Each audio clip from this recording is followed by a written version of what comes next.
Allez, on avance et on parle du monde arabe. Alors, là, j'étais très intéressé par tout ce qui s'est passé en Libye, etc. Vous étiez aux premières loges, mais je vous suis depuis très longtemps, depuis plus de 20 ans, et franchement, j'y ai pris beaucoup de plaisir, d'ailleurs. Ah, c'est très gentil. Moi, j'ai pris beaucoup de plaisir. Mais... Bon, alors c'est partagé, c'est très bien. Très bien. Bon, quand les amabilités sont terminées, on passe aux questions. C'est pour éviter que les téléspectateurs ne se fassent de mauvaises idées. Ah, mais évidemment. Oui, parce que vous êtes un peu pugnace ce soir, c'est pour ça. Ah, mais la pugnacité, ce n'est pas l'hostilité. Ce n'est pas l'hostilité. Allons-y. Donc, surtout pas l'hostilité personnelle. Donc, je dis sur le débat d'idées. Exactement. Donc, je disais donc que j'étais très surpris de vous voir en Libye, ministre des Affaires étrangères, en espèce d'exécuteur testamentaire de Bernard Kouchner et de Bernard-Henri Lévy. Vous, que j'avais connu il y a près de 20 ans, en 1993, un ministre des Affaires étrangères brillantissime, très hostile aux droits d'ingérence, je ne comprends pas que 20 ans plus tard, vous ayez ainsi changé d'avis et que vous adoptiez les thèses de gens qui vous ont toujours combattu et que vous avez toujours combattu, au nom d'ailleurs, parce que vous êtes quand même, que vous le vouliez ou non, un héritier du gaullisme, qui défendait la souveraineté des nations. Et là, vous vous retrouvez avec les gens qui l'ont toujours attaqué. Donc j'avoue que je ne comprends pas. Je vais vous faire un aveu, monsieur Zemmour, je ne comprends pas votre truc là. Je ne comprends pas la souveraineté des nations, le gaullisme, etc. Tout ça, c'est un salmigondis. Non, vous avez très bien compris. Non, moi, je me sens parfaitement à l'aise avec la politique que mène la France. Il y a une tradition dans la politique française, vous le savez aussi bien que moi, qui remonte au général de Gaulle, qui est la tradition de la politique arabe de la France. Bon, voilà. Et je pense que nous sommes exactement dans cette politique, simplement, avec un petit changement, je vais essayer de vous l'expliquer. Pardon. Le petit changement, c'est qu'on s'est rendu compte que soutenir mordicus les régimes autoritaires, en croyant qu'ils sont les meilleurs moyens de stabilisation du monde arabe, c'était une erreur. Et qu'aujourd'hui, les peuples en ont marre. Et que la grandeur de la France est de savoir non pas rester à il y a 20 ans. Je trouve un petit peu conservateur là. Il y a 20 ans, il ne faut pas bouger. Je suis même réactionnaire. Ah bon, voilà, très bien, alors c'est bien. Mais c'est pas seulement soutenir, c'est intervenir militairement. Non, mais bien sûr, intervenir militairement, parce qu'on se donne les moyens de sa politique, naturellement.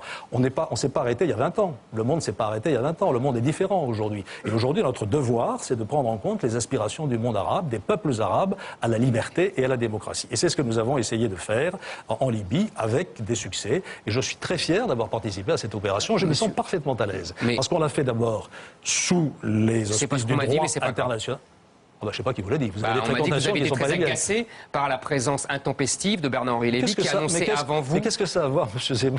Excusez-moi, c'est lui qui a convaincu Nicolas Sarkozy d'intervenir en Libye, manifestement. Donc ça vous a agacé, c'est ce que j'ai lu. Je ne comprends pas très bien. Je suis un peu largué, oui. Oui, je suis un peu largué. Ce n'est pas M. Bernard-Henri Lévy qui a convaincu M. Sarkozy d'intervenir en Libye. C'est une décision que nous avons prise collectivement et que j'ai totalement appuyée. Alors n'essayons pas de mettre la zizanie là où il n'y en a pas. J'ai parfaitement appuyé cette intervention. D'abord, ce n'est pas M. Bernard-Henri Lévy, pour qui j'ai d'ailleurs, en tant qu'intellectuel, beaucoup de respect, qui est allé aux Nations Unies plaider la thèse de la France et qui a obtenu le vote du Conseil de sécurité. Vous devriez, M. Zemmour, recadrer un petit peu votre analyse du problème. Non, c'est une présentation extrêmement polémique. Voilà. Alors, il fut un temps où je réagissais peut-être un peu trop vivement à ce genre de propos. C'est totalement polémique. Je me sens totalement en continuité avec ce que j'ai toujours pensé et ce que nous allons continuer à faire, d'abord en Tunisie, ensuite en Libye, également en Syrie. C'est à l'honneur de la France. Non, pas également en Syrie. Non. Si. Vous n'interviendrez pas militairement en Syrie. Non, mais nous allons continuer à dire qu'en Syrie, que la démocratie doit être aussi respectée. On s'en moque, c'est pas la même chose. Bombarder en Libye et dire que la démocratie n'est pas respectée en Syrie, vous pouvez le faire pour 100 États, Nous prenons des sanctions en Syrie et la ligne de conduite, pardon que ça vous ait échappé, M. Zemmour, est exactement la même. Aujourd'hui, nous pensons que les peuples doivent être pris en considération et que lorsqu'ils veulent changer de régime politique et s'exprimer dans un cadre démocratique, il faut les soutenir. C'est ce qui a été fait en Tunisie, il n'y a pas eu non plus d'intervention militaire en Tunisie. C'est ce qui a été fait en Libye dans un contexte très particulier parce qu'un dictateur un peu fou s'apprêtait à bombarder des populations civiles. C'est ce que nous faisons vous avez en bombardé Syrie. les populations civiles. Non, on n'a pas du tout bombardé les populations civiles. On ne peut pas dire ça, M. Zemmour, franchement. Non, les bombes des avions français sont bien tombées quelque part. Oui, sur des cibles militaires. Non, vous n'avez pas le droit de dire ça, M. Zemmour. Moi, je respecte parfaitement la liberté de la presse, mais dire que la France est allée bombarder des populations civiles... Non, j'ai pas dit ça. Je dis qu'il y a des morts, vous avez épargné des morts et vous avez fait des morts. Vous avez dit qu'on a été bombardé des populations civiles. C'est ce que j'ai entendu. Non, ils n'ont pas bombardé des populations civiles. Je ne peux pas laisser dire ça. La liberté de la presse est totale, mais pas le mensonge. La France n'a pas bombardé des populations civiles.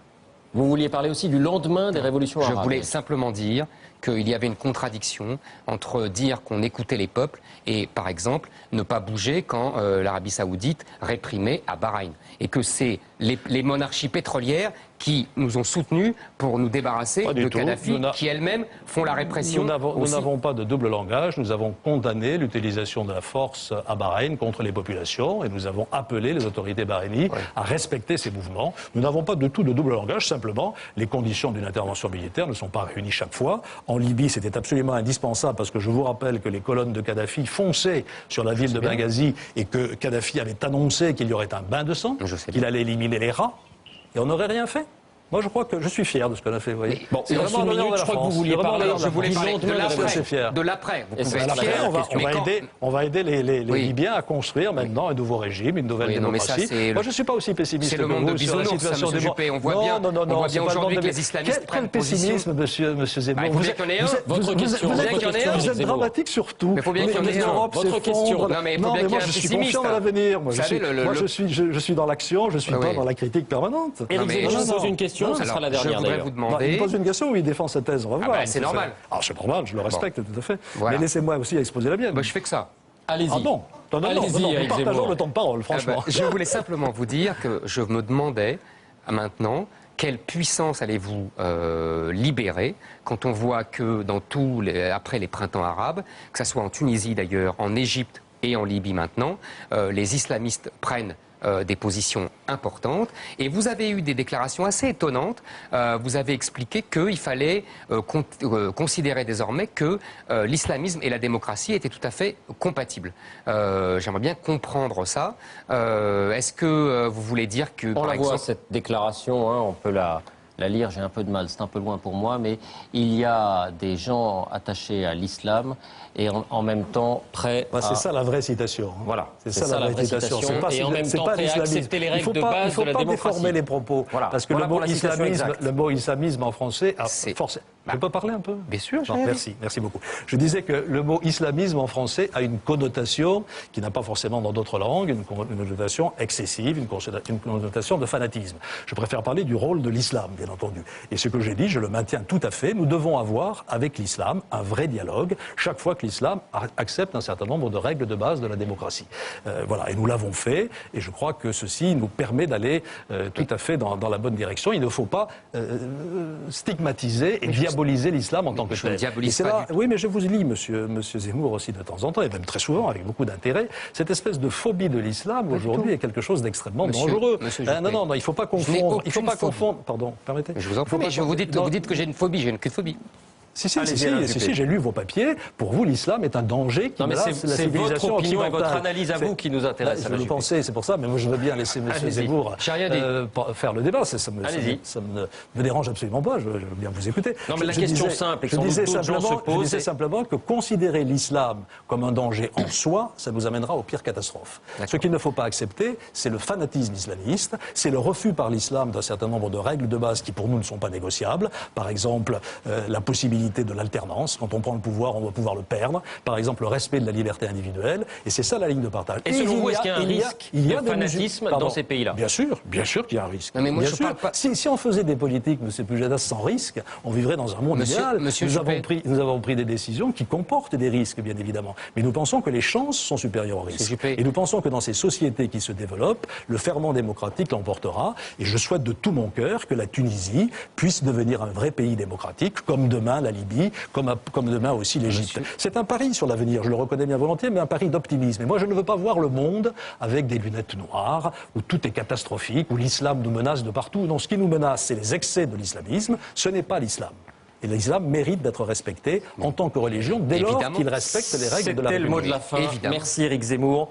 Le moment est maintenant venu du